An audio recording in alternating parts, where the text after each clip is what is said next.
jungle. There's two sets of armor that I forgot to tell you guys about. Again, these are totally optional, but they are important. The first set I'm going to talk about is the Jungle Armor. It is armor that is geared towards a spellcaster kind of setup.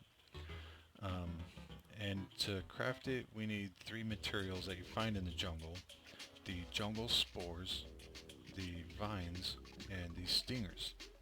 The Stingers drop from these hornets and the spine gels, whatever they're called, the gels that hop around and shoot spines at you. Yeah, there's one. Spiked jungle slime. The vines drop from these man-eaters. And then the jungle spores grow naturally and emit light, which makes them pretty easy to find. But that is by far the hardest requirement because you need a lot of those. I think we need around 30. So as you're collecting the jungle spores, you'll kill enough of the monsters to meet the other requirements. But that'll get us the jungle set, which is the first official spellcaster armor. Earlier we got the Meteorite Armor, which kind of works like a spellcaster armor, but it's more geared towards just using that hurtful space gun we got.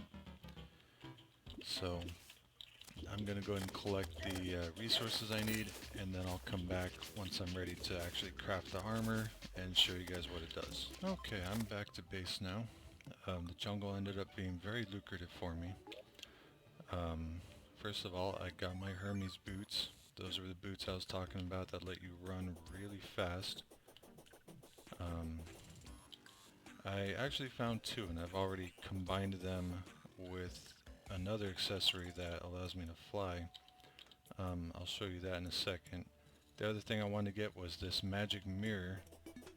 This replaces recall potions, and you can never use it up. It's totally free to use. Use it as many times as you want. So from now on, you can just sell recall potions. You don't need them. So I mentioned combining accessories. This guy up here, this is the Goblin Tinkerer. After you have defeated a Goblin Invasion event, then this NPC will randomly spawn throughout the world underground. It could be underground in the jungle, it can be underground right below our base. But once you stumble upon him, very much like the mechanic we found in the dungeon, he's all tied up and you click on him to free him, and then he'll move back into your base if you have a house for him. So he sells some very good stuff. Most notably is the rocket boots, which is the first item you get that allows you to fly. The second and probably only other item you should get is the Tinkerer's Workshop, which allows you to combine some accessories. So definitely buy those two things. And the rocket boots can be combined with the Hermes boots at the Tinkerer's Workshop here to get Spectre boots. And that combines both effects so that you can run fast and with a little bit of flight. However, you still take fall damage with this, so you can fly up high enough that if you fall all the way, you're gonna take some damage. So just be careful with that. What else did I get? Oh yes, I also got my Cobalt shield upgraded to Obsidian shield. That's very important. You want to have some kind of obsidian item. If I can find obsidian in my inventory somewhere, in one of these chests, let's see. Now we are going to need obsidian to make an obsidian skull and then turn this shield into an obsidian shield. what that does for us is allow us to stand on the blocks that would normally burn us, such as the meteorite and the ore that we're going to find down in the Underworld. So obsidian is formed anywhere that water meets lava, and if your pickaxe is strong enough, you just mine it like normal. There it is. Okay, so obsidian, at a furnace, you can turn 20 blocks of obsidian, and I've got plenty just from the little bit of mining I did. You can turn that into an obsidian skull, which is an accessory that gives you immunity to fire blocks, such as the meteorite. So I could craft one of these, equip it, and go walk around on those meteorite blocks all day without getting burned. There are also the best ore we can get right now. It's called Hellstone, and that's down in the Underworld, and it has that same kind of property. If we're touching it, it's going to burn us. So having some kind of obsidian skull is the way to go with that. Now, once you have that obsidian skull, there's a couple of items you can combine it with that will basically just give you that fire immunity for free. And I am talking about the fire blocks. You will still take damage from fire. So mainly you just want to look at all of your accessories, and anything that says material in the description, like you can see on the Cobalt shield here, show it to your guide NPC, and he will show you what you can make with it. So we can see the Cobalt shield we found in the dungeon can be combined with an obsidian skull, which we can make from obsidian, to make the obsidian shield, which I already did. So that's how you combine accessories. That frees up space in your inventory here. Almost everything in here has been combined. I might even be able to combine those climbing claws. Let me see. I like the warding on them. That's probably why I haven't done it already. Yeah, don't put it in the trash, put it in there. So yeah, I can make tiger climbing gear by combining it with the shoe spikes, which I've got somewhere. However, I don't really need to climb walls. I've got my grappling hook, I can fly a little bit, but that +4 defense is pretty solid, so I'm going to hang on to that for now. But you kind of see what I'm getting at there. So I've collected plenty of the 3 resources we need, so we're going to go ahead and make that jungle armor now. I'm pretty sure we just need an anvil for that. Yeah, here's the jungle gear. So there's a sword that you may or may not want to get. These are kind of like the boomerang, if you like doing the boomerang kind of attack. This is another grappling hook, and then this is your armor set. So let's go ahead and buy this armor set, or craft it, whatever you want to call it. And then I'll put all this on. Alright, so you can see the defense is pretty weak. 32, okay. It's actually stronger than our summoner gear. So defense isn't all that bad. But let's see. The helmet increases max mana by 40. 4% increased magical critical strike chance. Plus the set bonus for the whole thing is 16% reduced mana usage. The shirt increases your mana by 20 plus 4% critical strike. And the pants increase mana by 20 plus another 4%. So all in all, we're getting 12% increase to our critical strike chance and plus 80 mana. And you can see we now have 280 mana. So if I grab a spell like our water bolt, now none of it seems to increase the base damage by itself. So it's all just in critical strikes. But you can see Water Bolt now only uses 8 mana, whereas with the B gear it cost us 10 mana. Which doesn't sound like a big difference, but considering we also have 80 more points of mana, we can cast Water Bolt all day long. So, if you like using the spells, it's definitely worth the time to pick up this set and try being a caster for a little while. There's one other set of armor. Oh, I'm going to go and get the sword because there's something I'm going to do with it later. You'll notice that this sword is a material. I'll just show you what we're getting at now.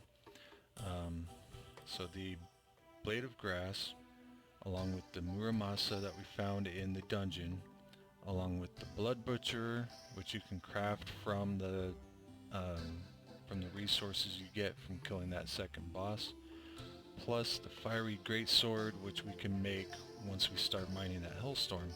You can combine all 4 of those swords to create the Knight's Edge,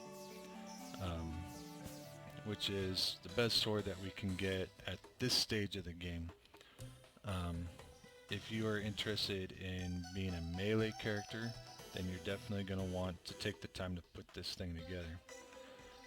I'll also point out that the recipe is showing the Blood Butcher as the required sword, but if you're in a world with corruption, you're going to need the Lightsbane, which is the corrupted version of the Blood Butcher. Oops, forgot to take it with me. Oh, okay, never mind, he gave it back. Alright, so that's why I grabbed that sword, is just so I could show you guys putting that thing together. And even if you're not intending to use the sword, it's still a good idea to get it, because later in the game, towards the end of the game, you can combine that Lightsbane with another sword and make a super duper mega sword that's totally awesome. And unless they've added things that are even better in the latest patch, it was just about the best sword you could get. So anyways, the other set of armor, and again totally optional, it takes Cobweb and Bone. The Bone, you get almost everything in the dungeon drops bones, and then the Cobwebs, I've been recommending that you collect it all throughout the game, because if you want to craft this set, you need a ton of it. Where did I put the bone? There it is. Okay. Alright, so let's check with the guide, make sure we got everything.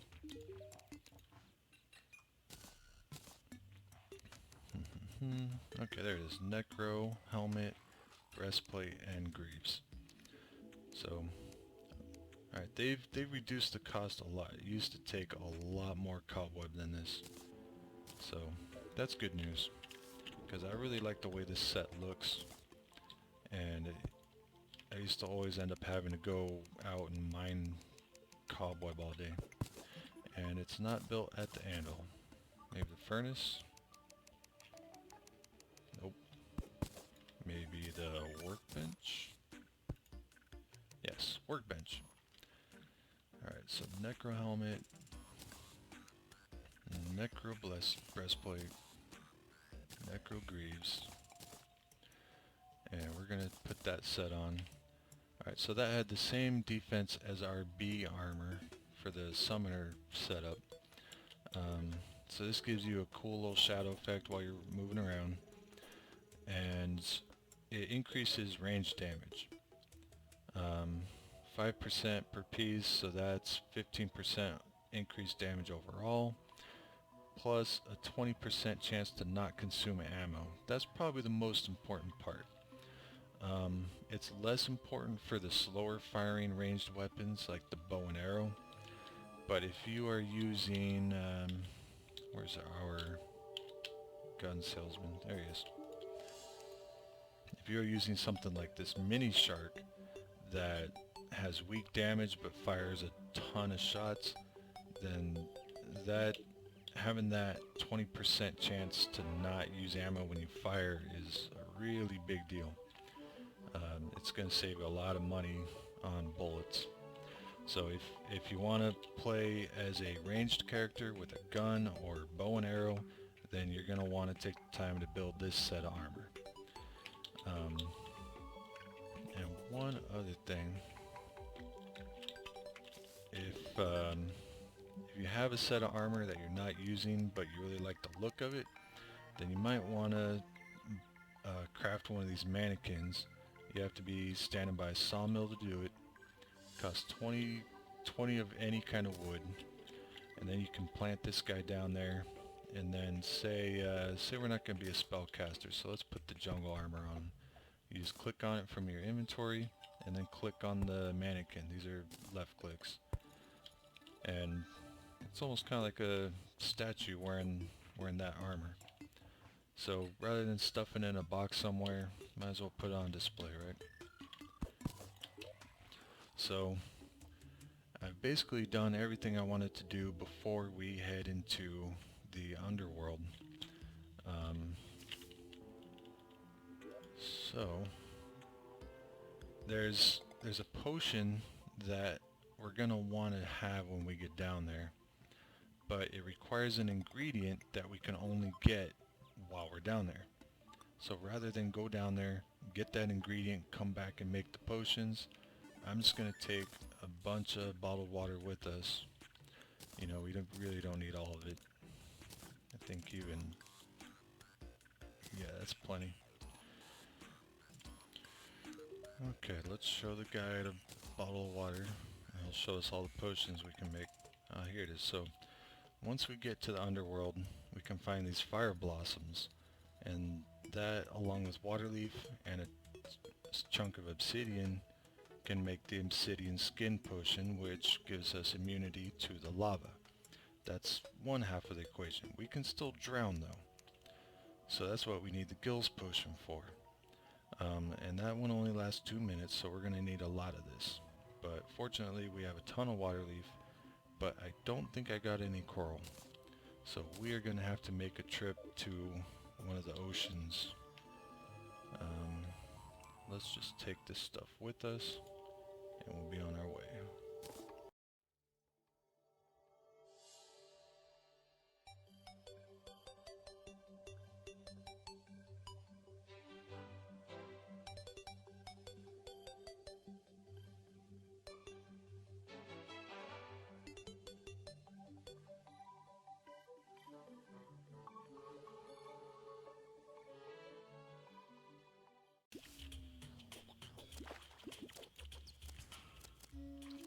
Okay, so coral just grows under the water here.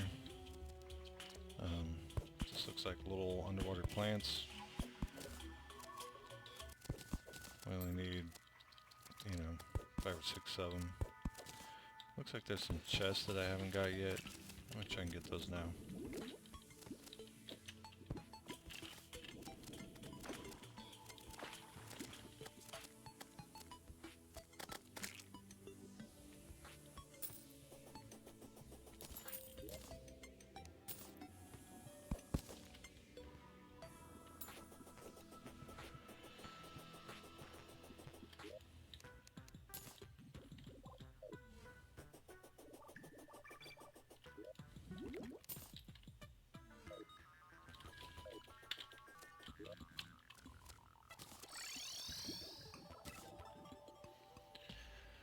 Okay, so we got our coral here somewhere. There it is. So we're just gonna use this alchemy table. Since it takes up the same space as one empty bottle, it makes perfect sense. Yeah, that way we have a chance of not using ingredients, and that'll be good.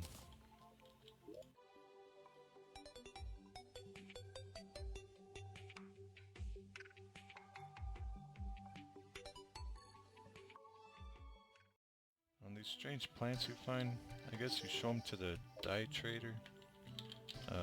He's an NPC that just moved in. I don't remember why.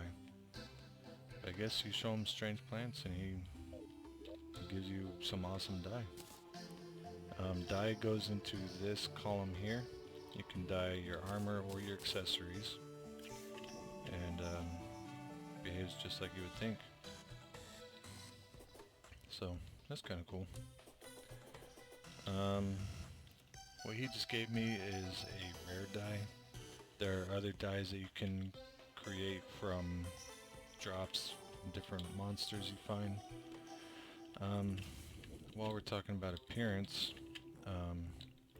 let's say there's a set of armor that you like, but you didn't want to wear that set of armor for, you know, whatever stat reasons. You can put it in this social slot, and it will only affect your appearance. So if you really like the way that Crimson armor looks, you don't really want to look like a silly B-man, but you still want to use minions, then you can just put the other set of armor in your, what do you call it? Social. Yeah, social slot. So with that, we are ready to dig a elevator and start exploring the underworld. Basically, to dig a elevator, you just dig straight down. We've already gone over, you know, different ways of digging and managing water and stuff like that. So it's nothing real complicated. I'm gonna speed up the whole process, and we'll see you when we get to the bottom.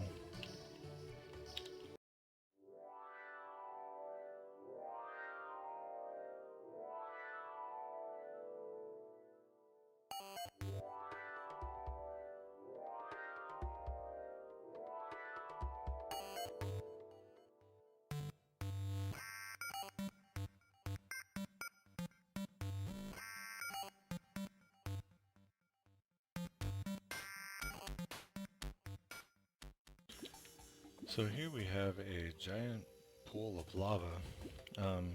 We will catch fire and start burning if we dig into that.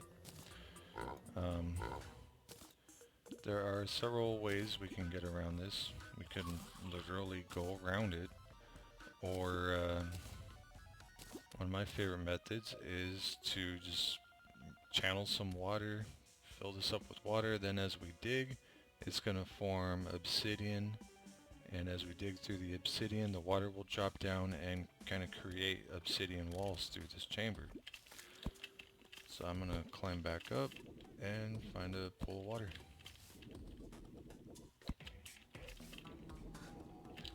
Yeah, didn't take long.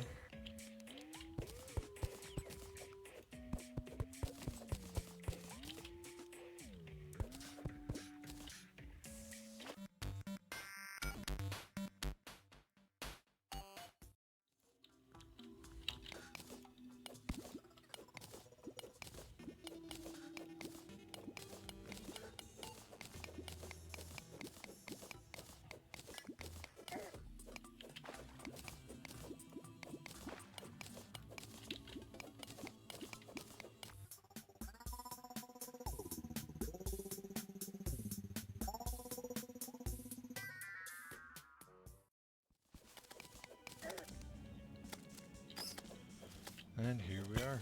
Here is the underworld. You see the background change, and this is it. We are near the bottom of the world. So now that we've dug that huge elevator there, we can now just jump down that pit and ride it all the way down here. We just have to remember to stop our fall somehow before we hit the ground, or we will die. But now that we've got that dug, my inventory is quite full, so I'm going to use our magic mirror to get back to the surface, take care of my inventory, and then in the next episode we are going to explore the Underworld and see what it has in store for us. So we'll see you next time.